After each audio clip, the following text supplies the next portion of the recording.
Waa'een cidha kanaa namoota baay'eedhaaf hin galle. Cidhi kun cidha namoota baay'eetti gaaffii uumedha. Cidhi kun cidha mootummaa naannoo Oromiyaa obbo Shimallis Abdiisaati moo obboon Shimallis Abdiisaa misirroota kanaaf miinzeedha moo gaheen isaanii maalidha kan jedhan irra deddeebiidhaan yeroo gaafatan argeera. Cidhi kun cidha ajaa'ibaa fi cidha dinqisiisaadha. Cidha kanarratti aangawoonni mootummaa olaanoon argamaniiru. Akkasumas namoonni bebbeekamoo danuun cidha kanarraa qooda fudhataniiru. Cidhi kun cidha ajaa'ibsiisaa fi cidha aangawoonni mootummaa gurguddoon irratti argamanidha. Egaa cidhi kun cidha namoota baay'eedhaaf hin galledha. Waa'een cidha kanaas namoota danuudhaaf waan ifa ta'e miti. Cidha kanarratti dhugumattuu aangawoonni mootummaa gurguddoon argamaniiru. Akkasuma namoonni bebbeekamoon danuunis cidha sanarratti argamanii sagantaan cidha kanaa sagantaa ajaa'ibsiisaa fi dinqisiisaa ture. Qubeen miidiyaa dhimma sagantaa kanaa qindeessee qopheeffatee dhufeera. Isin immoo qubee miidiyaa laayik, sabiskiraayib gochaa hanga dhumaatti qophii keenya faana bu'aa. Yaada keessan immoo koomentii jalatti nuu qoodaa isiniin jenna. Cidhi kun cidha ajaa'ibsiisaadha. Dhugumattuu yeroo baay'ee aangawoonni mootummaa sagantaa akkasii irratti yeroo argaman hin mul'atu. Haa ta'uti garuu sagantaan cidha kanaa wanti adda godhu aangawoonni mootummaa danuun cidha kanarratti argamaniiru. Akkasumas sagantaa cidha kanaa keessa seenanii yeroo isaan sirban mul'ateetu jira. Egaa kanatu gaaffii guddaa namatti uume. Egaa keessattuu pirezidaantii mootummaa naannoo Oromiyaa kan ta'an obboon Shimallis Abdiisaa sagantaa cidha kanaa isteejii irratti misirroota waliin turani. Kun immoo namoota baay'eedhaaf ifa hin taane.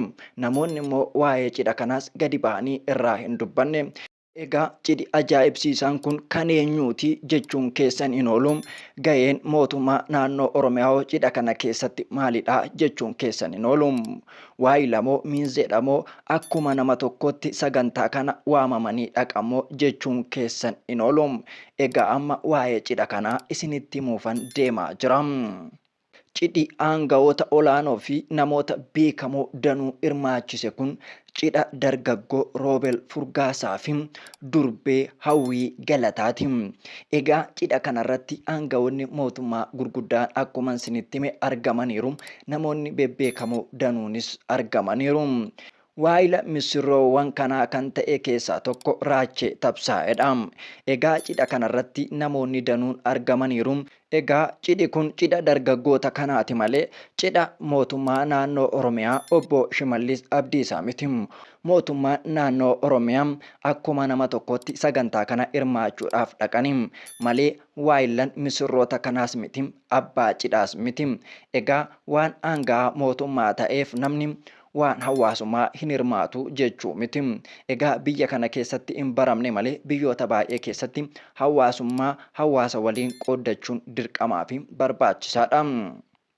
Egaa pirezidaantiin mootummaa naannoo Oromiyaa obboon Shimallis Abdiisaa kun sagantoota akkasii danuu irratti ni argamu. Hawaasummaa irratti hedduu nama cimaa ta'aniira. Egaa kanaan duras namoonni baay'eetti kan gaaffii ta'e yeroo aartisti Galaanaa Gaaromsaa albeema isaa eebbisiisus pirezidaantiin mootummaa naannoo Oromiyaa kun saganticha irratti argamanii dhiichisaa turanii akkasumas CD aartisti Galaanaa Gaaromsaa bitataniitu turanii. Egaa namoota baay'eedhaaf fakkeenya ta'a jedheetan yaadam hawaasummaa akkasii qabaachuun. Egaa amma waa'ee sagantaa cidha kanaatti deebina. Cidhi kun cidha ajaa'ibaa fi cidha miidhagaa ta'e bifa hawwataa ta'een gaggeeffamedha. Cidha kanas wanti adda godhu mootummaa naannoo Oromiyaa dabalatee aangawoonni mootummaa olaanoon irratti argamudha. Egaa aangawoonni kun cidha kanarratti argamanii cidhi kun miidhagaa bareedaa akka ta'u hawwataa akka ta'u taasisaniiru. Akkasumas immoo aangawoonni mootummaan kun irratti argamuun cidhi kun cidha akkamiiti jedhee namni akka gaafatu akkasuma ijoolleen kunoo eenyudha jedhamee akka xiyyeeffannoo argatu taasiseera.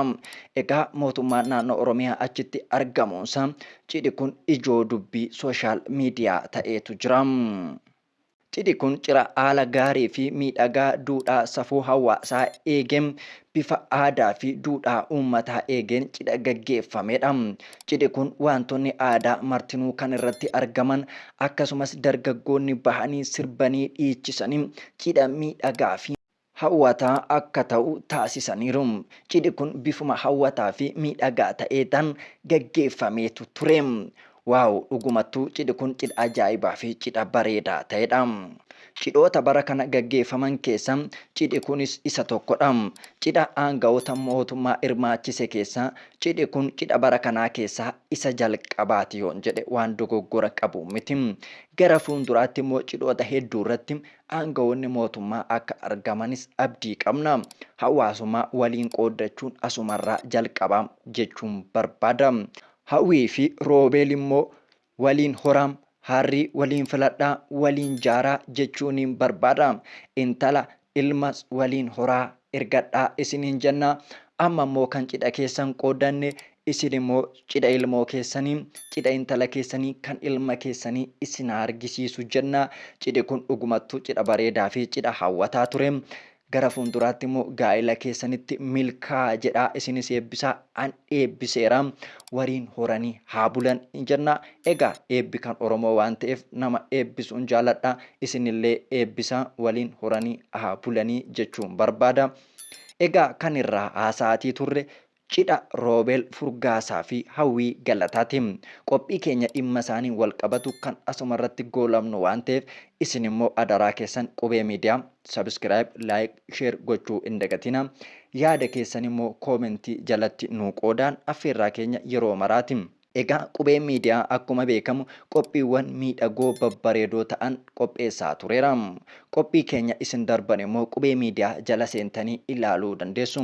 Dhugumattuu qubeen miidiyaa qophiiwwan ajaa'ibaa fi babbareedoo akkasuma oduu fi odeeffannoo waayitaawaa ta'an hubannoo namaaf uumuu danda'an danuu hojjechuusaa isin mataan keessan ragaa baatu waan ta'eef kanaaf immoo qubee miidiyaa jala seentanii qophii keenya ilaaluu hin dagatina. Qophii keenya ilaaltanitti immoo yaada jajjabinaa akkasumas qeeqa qabdan nuu kennuu hin dhiisinaa isiniin jenna. Yoo isin nu bira dhaabbattan, yoo isin nu jabeessitan jabaannee miidiyaa guddaa ijaarra waan ta'eef saba guddaa waan taaneef miidiyaan guddaan immoo nu barbaachisuure nu barbaachisa. Kana maal gochuutu nurra jiraata? Waan qabnuun wal bira dhaabbachuudha. yuutuubii kana sabiskiraayib gochuun gatii nama baasisuu hin qabu.